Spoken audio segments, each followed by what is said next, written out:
Épisode 3, saison 2. Nous sommes le mercredi 14 janvier 2020. Aujourd'hui, je t'invite à traverser 3 arcanes. Le valet de bâton à l'endroit, la lune renversée et l'as de denier à l'endroit. Chacun ouvre une porte particulière et ensemble, ils dessinent une trajectoire douce, lucide et profondément constructive. Arcane par arcane. Valet de bâton à l'endroit. Le valet de bâton à l'endroit t'encourage à t'enraciner dans la découverte. Ce n'est pas un élan impulsif, c'est un mouvement prudent, ancré, un pas après l'autre.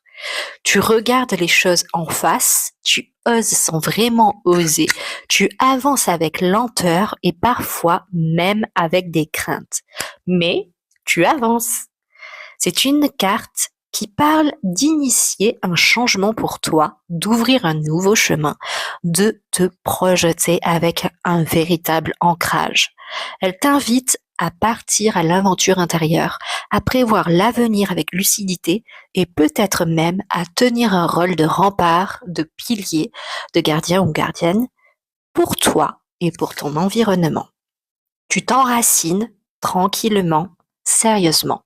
Il y a en toi cette intention sincère de construire une base solide avant d'aller plus loin. La lune renversée, elle amène une toute autre couleur, celle de la lucidité, parfois brutale mais profondément libératrice. C'est la désillusion qui éclaire le chemin. C'est le courage d'affronter ce qui fait peur, une vérité, une responsabilité, une part de toi que tu évitais peut-être. Cette carte t'encourage à accéder à ton ascension personnelle en acceptant ton ombre, tes traumas, tes particularités. Elle parle aussi d'un nouveau guide spirituel qui peut entrer dans ta vie, d'un nouveau chapitre qui commence. Ce nouveau guide peut autant être métaphysique que physique. Tu renonces à certains schémas toxiques, tu renonces aussi aux illusions, tu apprends à déceler ce qui est bon ou mauvais pour toi. C'est une épreuve initiatique. Un départ qui ne laisse pas de traces derrière lui, un mouvement vers quelque chose de plus vrai, plus juste. Pour finir, l'as de denier à l'endroit. Avec l'as de denier, quelque chose de précieux apparaît. Une opportunité, un investissement, une graine immense que l'on t'offre, que l'on te confie. Tu peux la recevoir comme un cadeau au-delà de tout ce que tu avais imaginé, au point même de te demander par où commencer. C'est nouveau, c'est excitant et ça grandit en toi. Cette graine symbolise quelque chose de permanent, quelque chose que tu peux utiliser progressivement. Elle t'invite à grandir, à être visionnaire, à ressentir une gratitude profonde pour ce qui t'est offert. C'est un début stable, concret, fertile. Si on combine les 3 arcanes, on obtient quoi? En les réunissant, c'est une dynamique qui s'impose. Tu es invité à regarder une situation, une personne ou toi-même avec une lucidité nouvelle. Cette clarté demande du courage, mais elle t'amène à accepter pleinement la responsabilité de ton propre épanouissement. Derrière le brouillard du doute, tu découvres un potentiel bénéfique réel. Tu reconnais qu'un projet, une relation, une direction vaut vraiment la peine. Alors tu saisis l'opportunité et tu avances à tâtons en t'imprégnant de chaque étape, en remerciant intérieurement à chaque pas. Tu t'installes dans le concret, dans l'action mesurée. Tu te poses, tu te questionnes, tu t'organises. Et tu te rends compte que, factuellement, ce que tu faisais te correspond. Que ça te fait du bien. Tu vois les petits papillons là, positifs dans le ventre. Bon, après, si tu as réellement des papillons dans le ventre, consulte. Hein. Consulte un médecin ou un ou une médecin parce que ça craint, quoi.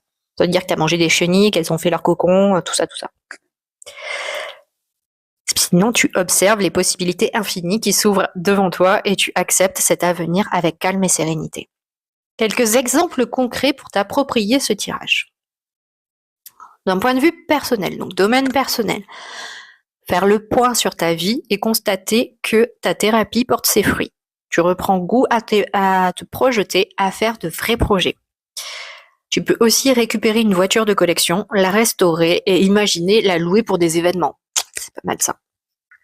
Au niveau relationnel, c'est écouter les critiques constructives d'un ou d'une proche sur ton célibat par exemple, ton couple ou tes relations en général. Tu réalises que cette personne a raison et tu changes quelque chose. Comme dirait Tata Monique, refuser une sortie ou un service, c'est aussi se respecter. Dans le domaine professionnel, comme exemple, on pourrait avoir le fait d'arrêter de s'entêter sur un projet ou une candidature. Tu mets la situation à plat, tu retrouves le sens et tu reprends ton ambition première avec sérénité. Par exemple, c'est vraiment du genre non mais je veux faire absolument ce travail-là parce que j'ai fait les études pour et que c'est comme ça. Voilà, mode terrain connu, conquis presque. Malheureusement, en fait, ça porte jamais ses fruits. Et là, en fait, clairement, le tirage te dit, bah non, mais là, prends un pas de recul, pose-toi, assieds-toi, mets toutes tes compétences à plat, refais pas forcément ton CV, mais fais vraiment l'étalage de toutes tes expériences pro et extra-professionnelles et revois la situation. Parce que ça se trouve, ton rêve de gosse, tu peux le réaliser et t'as pas besoin de formation. Ça peut être aussi mettre de côté des procédures obsolètes pour faire les choses à ta manière. Obtenir le même résultat en économisant ton énergie et recevoir ensuite une proposition d'amélioration du système. Ça, si c'est pas assez clair, c'est clairement, ça pour être un peu plus précise. C'est dans ton travail, tu as un protocole et en fait, tu te rends compte que ce protocole est complètement chronophage pour toi et que tu as une autre manière d'obtenir ça et le même résultat. Et en fait, à la fin, on fait « mais c'est pas mal comme idée ». Et sur le plan matériel, tu fais un bilan sérieux de tes ressources et découvre que tu peux bénéficier d'aide ou d'un arrangement durable comme un salaire versé toutes les 2 semaines, on sait jamais, hein. Il y a peut-être des entreprises qui le font, au lieu d'une fois par mois. Ou sinon, tu peux prendre rendez-vous avec un ou une coach sportive ou un ou une diététicienne pour établir une vraie routine adaptée à toi plutôt que de faire semblant de maîtriser la situation. Oui, si tu as décidé d'améliorer ta santé physique et ton alimentation, parfois les experts, c'est mieux qu'Internet.